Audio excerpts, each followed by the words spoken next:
എല്ലാവർക്കും നമസ്കാരം. അഞ്ചരക്കണ്ടിയിലെ നിധിൻ എന്ന് പറയുന്ന ഒരു കുഞ്ഞ് ആത്മഹത്യ ചെയ്ത ഒരു വാർത്ത എല്ലാവരും കേട്ടിട്ടുണ്ട്. കുറേ പേര് എനിക്ക് മെസ്സേജ് അയച്ചു, ഡോക്ടർ പ്രതികരിച്ച് കണ്ടില്ല, ഡോക്ടർക്കൊന്നും പറയാനില്ലേ. സത്യം പറഞ്ഞാൽ എനിക്ക് എന്ത് പറയണം എന്നറിയില്ല. ഇത് കേട്ടപ്പോൾ എല്ലാവരും പറയുന്ന പോലെ ഞെട്ടൽ എന്നല്ല എനിക്ക് തോന്നിയത്, ഞെട്ടലല്ല എനിക്ക് വന്നത്. ഇത് സംഭവിച്ചത് നമ്മൾ പുച്ഛിച്ച് സംസാരിക്കുന്ന ബീഹാറിലോ യു പിയിലോ ഒന്നുമല്ല, നമ്മുടെ സ്വന്തം കേരളത്തിലാണ്.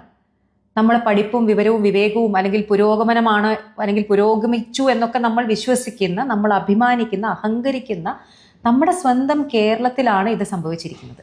അതുകൊണ്ട് തന്നെ എനിക്ക് ഞെട്ടലിനെക്കാട്ടൊക്കെ ഉപരി ഒരു വല്ലാത്ത നാണക്കേടും ആണ് തോന്നിയത്. ഇത് നമ്മുടെ സ്വന്തം നാട്ടിലാണല്ലോ എന്ന് ആലോചിച്ചിട്ട് എന്താ പറയേണ്ടത്.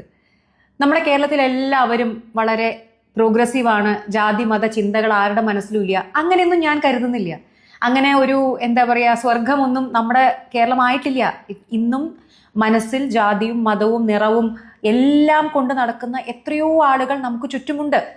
പക്ഷേ അതിത്രത്തോളം പുറത്തേക്ക് വമിപ്പിച്ച് പഠിപ്പിക്കുന്ന കുട്ടികളുടെ അടുത്ത് ഇതൊക്കെ കാണിക്കുന്ന അധ്യാപകർ, അതും ഡോക്ടർമാർ ആവാൻ പഠിക്കുന്ന കുട്ടികളാണ്. അപ്പോൾ ഇവരെ പഠിപ്പിക്കുന്നവരും ഡോക്ടർമാരാണല്ലോ. അപ്പോൾ ഇവർക്ക് വിദ്യാഭ്യാസത്തിന്റെ കുറവാണോ? അല്ല, ഇവരൊക്കെ എല്ലാവരും നല്ല പോലെ അഭ്യസ്ത വിദ്യരാണ്. ഈ ഡോക്ടർമാർക്കൊക്കെ എത്രയോ നാളത്തെ പരിചയ സമ്പത്തുണ്ട്, ജീവിതാനുഭവങ്ങളുണ്ട്. അപ്പോൾ ഇതിൻ്റെ ഒന്നും കുറവല്ല. പിന്നെ ഇവർക്ക് എന്തിൻ്റെ പ്രശ്നമാണ് എനിക്ക് മനസ്സിലാവുന്നില്ല. ഇത്രയൊക്കെ ലോകം കണ്ട് പഠിച്ച് ഇത്രയും വയസ്സായിട്ട് ഇരിക്കുന്ന, എന്തായാലും ഒരു 50 വയസ്സിൽ മുകളിലുണ്ടല്ലോ ഈ പറയുന്ന ടീച്ചർമാർക്കൊക്കെ, ഇവരുടെ മനസ്സിലൊക്കെ ഉണ്ടായിക്കോട്ടെ ഇത്തരത്തിലുള്ള വിഷമൊക്കെ ഉണ്ടെന്ന് തന്നെ നമുക്ക് സമ്മതിച്ചു കൊടുക്കാം. പക്ഷെ ഇത് ഒരു നാണക്കേടും ഇല്ലാതെ ഇന്ന് അവിടുത്തെ പല കുട്ടികളും പ്രതികരിച്ചിരിക്കുന്ന വീഡിയോസ് ഞാൻ കാണുന്നുണ്ടായിരുന്നു. കുട്ടികളെ ബോഡി ഷേമിങ് ചെയ്യുക, കറുത്ത ആള്, വെളുത്ത ആള്, മെലിഞ്ഞ ആള്, തടിച്ച ആള്, വീട്ടിലിരിക്കുന്ന അച്ഛനമ്മമാരെ കളിയാക്കുക. പിന്നെ ഇന്റേണൽസ്, അതായത് ഇതിനെതിരെ നമ്മൾ എന്തെങ്കിലും പ്രതികരിച്ചു കഴിഞ്ഞു കഴിഞ്ഞാൽ ഇന്റേണൽ മാർക്ക്. അപ്പോൾ പലരും താഴെ വന്ന് ചോദിച്ചിരിക്കുന്ന ഒരു ചോദ്യം കണ്ടു, എൻ്റെ കുട്ടികളെ ഇതൊക്കെ നിങ്ങൾ പ്രതികരിക്കണ്ടേ, ഇതൊക്കെ പേടിച്ച് മിണ്ടാതിരിക്കണോ, അങ്ങനെയാണോ ഇങ്ങനെയാണോ? നിങ്ങൾക്ക് സത്യം പറഞ്ഞു കഴിഞ്ഞാൽ ഈ മെഡിക്കൽ വിദ്യാഭ്യാസത്തെ പറ്റി അത്ര ഒരു അറിവില്ലാത്തത് കൊണ്ടാണ്. ഞാൻ MBBS-ഉം PG-യും ഒക്കെ കഴിഞ്ഞിട്ടാണല്ലോ ഇവിടെ ഇരിക്കുന്നത്, എത്രയോ വർഷങ്ങൾക്ക് മുമ്പേ. അന്നും ഇന്നും ഒക്കെ ഇത്തരത്തിൽ നമ്മൾ ജനഗണമന സിനിമ കണ്ടിട്ടില്ലേ?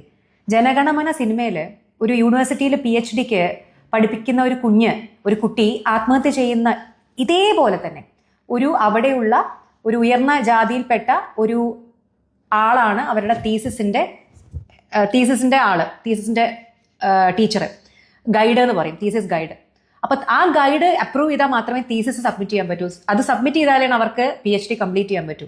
ഇങ്ങനെ തന്നെയാണ് നമ്മുടെ പോസ്റ്റ് ഗ്രാജുവേഷനും കാര്യങ്ങളൊക്കെ. ഇവരുടെ സഹായം ഇല്ലാതെ നമുക്ക് പാസ്സാവാൻ പറ്റില്ല. ഇന്റേണൽ അസസ്മെന്റ് മാർക്കുകളുണ്ട്, പരീക്ഷകളുണ്ട്. അപ്പോൾ ഇവരാണ്. അപ്പോൾ നമുക്കൊരു ടോട്ടൽ ഇതെടുക്കുമ്പോൾ ഇന്റേണൽ അസസ്മെന്റിന്റെ മാർക്കിന് വലിയ ഒരു വെയിറ്റേജ് ഉണ്ട്. അപ്പോൾ ഇതിന് മാർക്ക് തന്നിട്ടില്ല എന്നുണ്ടെങ്കിൽ നമുക്ക് ടോട്ടൽ മാർക്ക് കുറയും. അതിനേക്കാളൊക്കെ ഉപരി ഇനി ഇന്റേണൽ എക്സാം കഴിഞ്ഞ് മെയിൻ എക്സാമിന് എക്സ്റ്റേണൽസ് വരും. വേറെ മെഡിക്കൽ കോളേജുകളിൽ നിന്ന് അല്ലെങ്കിൽ ഡെന്റൽ കോളേജുകളിൽ നിന്ന് ഡോക്ടേഴ്സാണ് നമ്മളെ എക്സാമിന് വരിക. അല്ലാതെ നമ്മുടെ സ്വന്തം ഡോക്ടേഴ്സ് അല്ല, നമ്മുടെ ടീച്ചേഴ്സ് അല്ല. പക്ഷെ നമ്മുടെ ടീച്ചേഴ്സിനും അവരുടെ കൂടി ഇരിക്കാൻ പറ്റും. അപ്പോൾ ഈ വരുന്ന ഡോക്ടർമാർ ഇവരൊക്കെ അങ്ങോട്ടും ഇങ്ങോട്ടും, ഇപ്പൊ ഞാൻ ഒരു സ്ഥലത്ത് പോവുകയാണെങ്കിൽ എനിക്കറിയുന്ന ആളുകൾ അവിടെ ഉണ്ടാവുമല്ലോ. ഇപ്പൊ ഞാൻ ഒരു സ്ഥലത്തേക്ക് എക്സ്റ്റേണൽ എക്സാമിനർ ആയിട്ട് പോവുകയാണെന്ന് വെക്കും, ഡോക്ടറായിട്ട്. അപ്പോൾ ഒബ്വിയസ്ലി അവിടെ പഠിപ്പിക്കുന്ന ആരെങ്കിലുമൊക്കെ എനിക്ക് പരിചയക്കാർ, എൻ്റെ കൂട്ടുകാരൊക്കെ ഉണ്ടാവും. അപ്പോൾ പലപ്പോഴും മെഡിക്കൽ കോളേജുകളിലും ഡെന്റൽ കോളേജുകളിലും ഒക്കെ എക്സ്റ്റേണൽ എക്സാമിനേഴ്സ് ആയിട്ട് വിളിക്കുന്ന ഡോക്ടർമാർ അധികവും ഇവിടെയുള്ള ആളുകളുടെ പരിചയക്കാരായിരിക്കും. ഇപ്പൊ നമ്മുടെ അവിടെ പഠിപ്പിക്കുന്ന ഡോക്ടർമാരുടെ പരിചയക്കാരായിരിക്കും, ഫ്രണ്ട്സ് ആയിരിക്കും. അവർ അങ്ങോട്ടും ഇങ്ങോട്ടും ഇങ്ങനെ ഇവരങ്ങോട്ടും പോകും, അവരിങ്ങോട്ടും വരും. ഇങ്ങനെയൊക്കെയാണ് അതിന്റെ രീതികൾ. അതിപ്പോൾ മെഡിക്കലും ഡെന്റലും മാത്രമല്ല, ജനറലി അങ്ങനെ ആയിരിക്കും അതിൻ്റെ ഒരു രീതി. അപ്പൊ എന്താണ് അടുത്ത ഭീഷണി? ഇവിടെ ഞങ്ങൾ പറഞ്ഞതിന് എന്തെങ്കിലും മറുത്ത് പറഞ്ഞു കഴിഞ്ഞാൽ, പ്രതികരിച്ചു കഴിഞ്ഞാൽ, ഞങ്ങളുടെ കണ്ണിലെ കരടായി കഴിഞ്ഞാൽ, ഒന്നാമത് നിങ്ങളുടെ ഇന്റേണൽ എക്സാമിന് ഞങ്ങൾ മാർക്ക് കുറച്ച് നിങ്ങളെ പൊട്ടിക്കും. രണ്ടാമത് എക്സ്റ്റേണൽ എക്സാമിനേഴ്സ് ഒക്കെ നമ്മുടെ കൂട്ടുകാരാണ്, അവരോട് പറഞ്ഞ് ഞാൻ നിങ്ങളെ പൊട്ടിക്കും. ഇതൊന്നും കേട്ടുകേൾവിയോ കഥയൊന്നുമല്ല, ഇതൊക്കെ അനുഭവിച്ചത് തന്നെയാണ് ഞങ്ങളെ പോലെ. എനിക്കൊക്കെ കൃത്യമായ അനുഭവങ്ങളുണ്ട്. ഇന്നിങ്ങനെ ആലോചിക്കുമ്പോൾ ചോര തിളയ്ക്കുന്ന അനുഭവങ്ങൾ ഞാൻ MBBS-ന് പഠിക്കുമ്പോൾ എനിക്കുണ്ടായിട്ടുണ്ട്. ഇപ്പോൾ നമുക്ക് പല പോസ്റ്റിങ്ങുകൾ വരും, സർജറി, മെഡിസിൻ, ഗൈനക്ക്. അപ്പോൾ ഇവിടെയൊക്കെ അവിടെ ലെക്ചേഴ്സ് ആയിട്ട്, അസിസ്റ്റന്റ് പ്രൊഫസേഴ്സ് ആയിട്ട്, അസോസിയേറ്റ് പ്രൊഫസേഴ്സ് ആയിട്ട്, പ്രൊഫസേഴ്സ് ആയിട്ടൊക്കെ ആണുങ്ങളും പെണ്ണുങ്ങളും ഒക്കെ ഉണ്ടാവും. അപ്പോൾ ഇതിൽ കുറേ നല്ല ആളുകൾ ഉണ്ടായിരിക്കും. പക്ഷേ ഭാഷണത്തിൽ കൃമി എന്നൊക്കെ പറഞ്ഞ പോലെ കുറച്ചെണ്ണെങ്കിലും വളരെ മോശം ആളുകളുണ്ടായിരിക്കും. എനിക്കൊക്കെ എൻ്റെയൊക്കെ ഒരു പേഴ്സണൽ എക്സ്പീരിയൻസ് പറഞ്ഞാണ്ടല്ലോ, ഞാനൊക്കെ MBBS പഠിക്കുന്ന സമയത്ത് എനിക്ക് മാത്രമല്ല, ഞങ്ങൾ എത്രയോ പേര് പല ഡിപ്പാർട്ട്മെന്റിൽ നിന്ന് എന്തൊക്കെ തരത്തിലുള്ള ബോഡി ഷേമിങ് കമന്റുകൾ നമ്മളെ പച്ചയ്ക്ക് മോശം പറയും. പ്രത്യേകിച്ച് പെൺകുട്ടികളെ ഒന്ന് ആലോചിച്ച് നോക്കൂ. അവര് ഇപ്പൊ ഒരു 10, 25, 30, 35 വയസ്സിന്റെ ഉള്ളിലുള്ള ആണുങ്ങളായിരിക്കും. അവര് നമ്മുടെ ടീച്ചേഴ്സായിട്ട്, ഇപ്പൊ അസിസ്റ്റന്റ് പ്രൊഫസേഴ്സ് ഒക്കെ ആയിട്ട് അല്ലെങ്കിൽ ലെക്ചറേഴ്സ് ആയിട്ട് അങ്ങനെയുള്ള വലിയ സീനിയേഴ്സ് ആയിട്ടുണ്ടാവില്ല, ഇടയിൽ നിൽക്കുകയായിരിക്കും. അപ്പൊ ഇവരൊക്കെയാണ് നമ്മുടെ ഇന്റേണൽ അസസ്മെന്റിനും ഒക്കെ നമ്മുടെ ടീച്ചർമാരും നമുക്ക് മാർക്കിടാനൊക്കെ ആയിട്ട് ഇരിക്കുക. അപ്പൊ ഇവരെ നമുക്ക് പിണക്കാൻ പറ്റില്ല. പിണക്കി കഴിഞ്ഞ് കഴിഞ്ഞാൽ അവർ നമ്മളെ പൊട്ടിക്കും, നമ്മളെ അഡീഷണൽ ആക്കും. നമ്മുടെ പരീക്ഷ അവരുടെ കയ്യിലാണ്. പിന്നെ അത് മാത്രമല്ല, നമ്മളെ പറ്റി മോശം പറയും. നമ്മുടെ സീനിയർ ഡോക്ടേഴ്സിന്റെ അടുത്ത് ഇവർക്ക് നല്ല പിടിപാടുണ്ടായിരിക്കും. അപ്പൊ നമ്മളെ പറ്റി വളരെ മോശം അഭിപ്രായങ്ങളും കാര്യങ്ങളൊക്കെ. അപ്പൊ നമുക്കും അവർക്ക് ഇടയിലുള്ള ഒരു ലിങ്ക് കൂടിയാണ് ഇവര്. അപ്പൊ ഇവരെ പിണക്കി കഴിഞ്ഞു കഴിഞ്ഞാൽ ഇവര് നമ്മളെ ഉപദ്രവിക്കും. അപ്പോ പലപ്പോഴും സർജറി പോസ്റ്റിങ്ങിലൊക്കെ സർജറിയൊക്കെ നമ്മൾ ഇവരെ അസിസ്റ്റ് ചെയ്യാനൊക്കെ നിൽക്കുന്ന സമയത്ത് ഇവരായിരിക്കും സർജറി ചെയ്യുക. അപ്പൊ നമ്മൾ അസിസ്റ്റ് ചെയ്തിട്ടാണല്ലോ പഠിക്കുക. ആ സമയത്തൊക്കെ നമ്മളെ പറ്റി വളരെ ദ്വയാർത്ഥ പ്രയോഗങ്ങൾ, അതായത് ഡബിൾ മീനിങ് ഉള്ള തമാശകൾ പറയും. ഇവരെന്താണ് ഉദ്ദേശിക്കുന്നത് നമുക്ക് കൃത്യമായിട്ട് മനസ്സിലാവും. എന്തെങ്കിലും പറയാൻ പറ്റുമോ, പ്രതികരിക്കാൻ പറ്റുമോ? അപ്പോൾ ഞാൻ പൊതുജനങ്ങളുടെ ഒരു അറിവിലേക്കായിട്ട് പറയുകയാണ്. ഞാൻ മെഡിക്കൽ ഫീൽഡിലായതുകൊണ്ട് കൂടി പറയുകയാണ്, മെഡിക്കൽ ഫീൽഡിലും ഡെന്റൽ ഫീൽഡിലൊക്കെ ഇങ്ങനെയുള്ള കാര്യങ്ങൾ നടക്കുന്നുണ്ട്, ഇന്നും നടക്കുന്നുണ്ട് എന്നുള്ളത്. ഞാൻ വിചാരിച്ചത് ഞങ്ങളുടെയൊക്കെ കാലം പറഞ്ഞാൽ ഞാൻ 2001 MBBS ജോയിൻ ചെയ്ത ആളാണ്. 2001 ജോയിൻ ചെയ്ത് 2006 ഞാൻ പാസ് ഔട്ടായി. ആ ഒരു 6 കൊല്ലത്തിൽ 10-20 വർഷങ്ങൾക്ക് മുമ്പേ, ഇപ്പൊ 2026 നമ്മൾ നിൽക്കുന്നത്. അപ്പൊ എത്ര വർഷമായി? 25 വർഷമായി ഞാൻ MBBS ജോയിൻ ചെയ്ത്. 2001, 25 വർഷങ്ങൾക്ക് മുമ്പെയാണ്. അപ്പൊ ഇതൊക്കെ ഞാൻ അനുഭവിക്കുമ്പോൾ 2004, 2005, 2006 സമയമൊക്കെയാണ്. അന്ന് ഇത്തരത്തിൽ കുറെ ഞാൻ പറയാ, പേവേർട്ടുകൾ, വളരെ മോശം.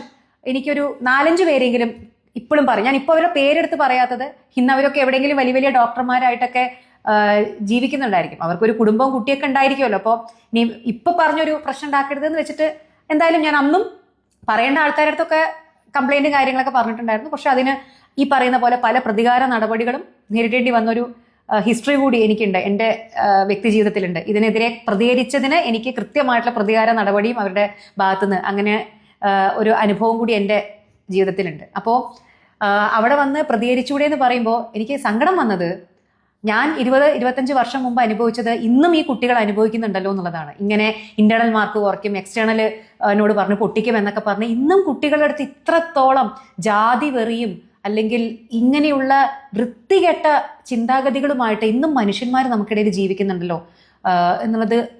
അതിൽ അന്നത്തെ കാലത്തിൽ നിന്ന് ഇന്ന് ഒരു പുരോഗമനം. ഞാൻ വിചാരിച്ചത് ഇന്നൊക്കെ കുറെ മാറ്റങ്ങൾ വന്നു എന്നുള്ളതാണ്. പക്ഷെ ഇപ്പോഴും ഇതൊക്കെ നിലനിൽക്കുന്നു എന്ന് പറയുമ്പോൾ എനിക്ക് വളരെയധികം ഒരു എന്താ പറയാ, നിസ്സഹായതയും അല്ലെങ്കിൽ നിരാശയും തോന്നുകയാണ് വളരെയധികം. അപ്പൊ എനിക്ക് ഇന്നത്തെ മക്കളടുത്ത് പറയാനുള്ളത്, അന്ന് എന്നപ്പോ ഞാനൊക്കെ ആ സമയം 18, 19, 20 വയസ്സിലൊന്നും ഇന്നിപ്പോ ഈ കാണുന്ന പോലെ പെൺകുട്ടികൾ ഇത്രത്തോളം പഠിച്ച സ്വന്തം കാലിൽ നിന്ന് ആ ഒരു ആർജവത്തോടു കൂടി ഇന്നിപ്പോ ഞാൻ എൻ്റെ മകളോട് എന്താണോ പറഞ്ഞത്, അവൾ എങ്ങനെ പെരുമാറണം എന്നാണോ ഞാൻ പറഞ്ഞു കൊടുക്കുന്നത്, അന്ന് അങ്ങനെ പറയാൻ പറ്റുന്ന ഒരു അവസ്ഥയായിരുന്നില്ല, അല്ലെങ്കിൽ പെരുമാറാൻ പറ്റുന്ന ഒരു അവസ്ഥയല്ല. എൻ്റെ കൂടെ പഠിച്ച അല്ലെങ്കിൽ എൻ്റെ തുല്യ ഏജുള്ള ആളുകൾക്ക് അത് മനസ്സിലാവും. ആ സമയത്ത് അങ്ങനെ ആയിരുന്നില്ല. പക്ഷേ ഇന്നത്തെ പെൺകുട്ടികൾ വളരെയധികം എംപവേർഡ് ആണ്, അല്ലെങ്കിൽ ആവണം. പെൺകുട്ടികളല്ല ആൺകുട്ടികളും, നിങ്ങൾ എല്ലാവരും അങ്ങനെ ആവണം. ഞങ്ങൾ അനുഭവിച്ചത് അല്ലെങ്കിൽ ഞങ്ങൾ നേരിടേണ്ടി വന്ന ഇങ്ങനെയുള്ള അപമാനങ്ങളൊന്നും നിങ്ങൾ നേരിടരുത്. നമ്മൾ മുന്നോട്ടല്ലേ നടക്കുന്നത് ഒരു സമൂഹം എന്നുള്ള രീതിയിൽ. നിങ്ങൾ പേടിക്കരുത് മക്കളെ. ഓക്കെ, എന്തുണ്ടെങ്കിലും നിങ്ങളുടെ അച്ഛനമ്മമാരോട് പറയൂ, നിങ്ങളുടെ മാനേജ്മെന്റിനോട് പറയൂ. നിങ്ങൾ ആരാണോ നിങ്ങൾ സീക്ക് ഹെൽപ്പ്. നിങ്ങൾക്കൊരു ഹെൽപ്പ് കിട്ടുന്നവരെ ഇങ്ങനെയുള്ള ആളുകളെ നിങ്ങൾ എക്സ്പോസ് ചെയ്യുക തന്നെ വേണം. ഒരിക്കലും ഇതിന് നിന്നു കൊടുക്കരുത് മക്കളെ. എനിക്ക് അതേ പറയാനുള്ളൂ. കാരണം ആ തെറ്റ് ഞങ്ങൾ ചെയ്തിട്ടുണ്ട്. എൻ്റെ ജനറേഷനിലുള്ള ആളുകൾ നിവൃത്തികേട് കൊണ്ട് എന്ത് ചെയ്യണമെന്ന് അറിയാതെ, കാരണം ഇങ്ങനെയുള്ള ഇന്നത്തെ പോലെ നമ്മൾ കാണുന്ന എംപവേർഡ് ആയിട്ടുള്ള ഒരു സമൂഹം അല്ലായിരുന്നു അന്ന്. പെൺകുട്ടികളായാലും ആൺകുട്ടികളായാലും സ്ത്രീകളായാലും എല്ലാവരും കുറച്ചുകൂടി അടിച്ചമർത്തപ്പെട്ട ഒരു അവസ്ഥയായിരുന്നു. അപ്പൊ നമുക്ക് നമ്മുടെ ഫ്രീഡത്തെ പറ്റിയിട്ടോ നമ്മുടെ അവകാശങ്ങളെ പറ്റിയിട്ടോ എത്രത്തോളം ഒരു ബോധ്യം അന്നില്ല. ഇന്ന് ഇപ്പൊ എന്നോട് ആരെങ്കിലും അങ്ങനെ പെരുമാറി കഴിഞ്ഞു കഴിഞ്ഞാൽ എന്താണ് ചെയ്യേണ്ടത്, എങ്ങനെയാണ് പ്രതികരിക്കേണ്ടത് എന്നുള്ള കൃത്യമായ ബോധ്യം എൻ്റെ അടുത്തുണ്ട്. ചെപ്പ നോക്കി ഞാനൊന്ന് പൊട്ടിക്കും. പക്ഷെ അന്ന് അങ്ങനെ ആയിരുന്നു. പക്ഷെ ഇന്നിപ്പോൾ അതിനെപ്പറ്റി ആലോചിക്കുമ്പോൾ വിഷമമുണ്ട്. പക്ഷെ ഇന്നത്തെ മക്കളെങ്കിലും അങ്ങനെ ആവരുത് കേട്ടോ. നിങ്ങൾ ആരെങ്കിലും, ഞാൻ ഇന്ന് പഠിക്കുന്ന എൻ്റെ അനിയന്മാരോട് അനിയത്തിമാരോട് പറയുന്നത്, അത് നിങ്ങൾ ഡെന്റൽ കോളേജ് ആവട്ടെ, മെഡിക്കൽ കോളേജ് ആവട്ടെ, ഏത് കോളേജിലും ആവട്ടെ, നിങ്ങളുടെ ടീച്ചർമാരിൽ ആരെങ്കിലും ഇത്തരത്തിൽ നിങ്ങളോട് പെരുമാറുന്നുണ്ടെങ്കിൽ നിങ്ങൾ ദയവ് ചെയ്തിട്ട് മിണ്ടാതിരിക്കരുത്, പ്രതികരിക്കണം.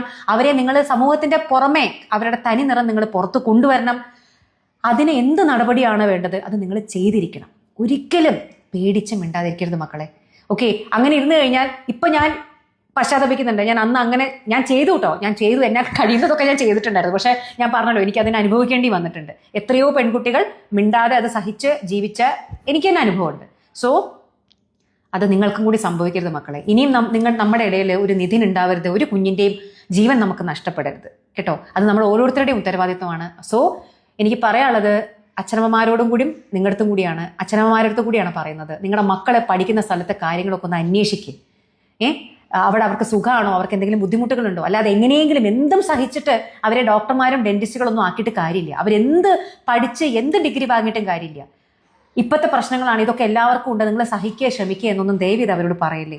അങ്ങനെ പറഞ്ഞു കഴിഞ്ഞാൽ ചിലപ്പോൾ അവരുടെ ജീവൻ തന്നെ നിങ്ങൾക്ക് നഷ്ടപ്പെട്ടേക്കാം. സോ പ്രതികരിക്കണം, ഇങ്ങനെയുള്ള ആളുകളെ നിങ്ങൾ പുറത്ത് കൊണ്ടുവരണം. എനിക്ക് അത്രയാണ് ഒരു ചേച്ചി എന്നുള്ള രീതിയിൽ എനിക്ക് പറയാനുള്ളത്. Okay, by.